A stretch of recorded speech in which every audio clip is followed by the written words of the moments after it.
Pengertian teks rekon adalah teks yang menceritakan kembali suatu peristiwa, kegiatan, kejadian, pengalaman masa lalu yang telah dilakukan atau diamati secara kronologis dengan tujuan untuk memberi informasi, menghibur pembacanya, atau bisa keduanya. Jenis teks rekon.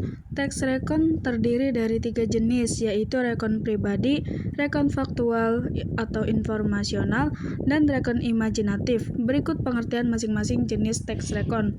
Rekon pribadi adalah cerita ulang yang memuat kejadian ketika penulisnya terlibat secara langsung.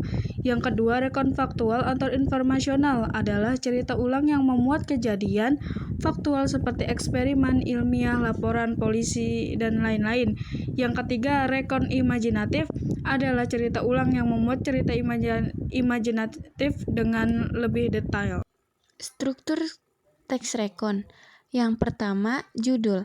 Kata atau frasa kunci yang mewakili keseluruhan isi teks cerita. Yang kedua, orientasi bagian pengenalan atau pembukaan dari sebuah teks, gambaran umum tentang peristiwa yang terjadi, tempat, waktu, dan keadaan. Yang ketiga, urutan peristiwa. Rekaman peristiwa yang terjadi yang biasanya disampaikan dalam urutan kronologis.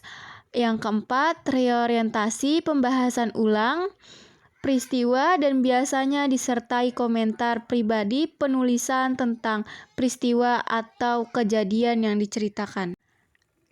Ciri-ciri teks rekon. Yang pertama, penceritaan waktu lampau. Yang kedua, penggunaan kata-kata yang menunjukkan urutan peristiwa.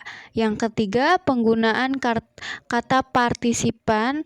Yang keempat, penggunaan kata waktu dan nama tempat. Yang kelima, pengguna kata kerja aksi. Fungsi teks rekon. 1. Menceritakan pengalaman atau peristiwa yang diamati. Kedua, menceritakan sesuatu secara runtut. Ketiga, mengandung nilai moral.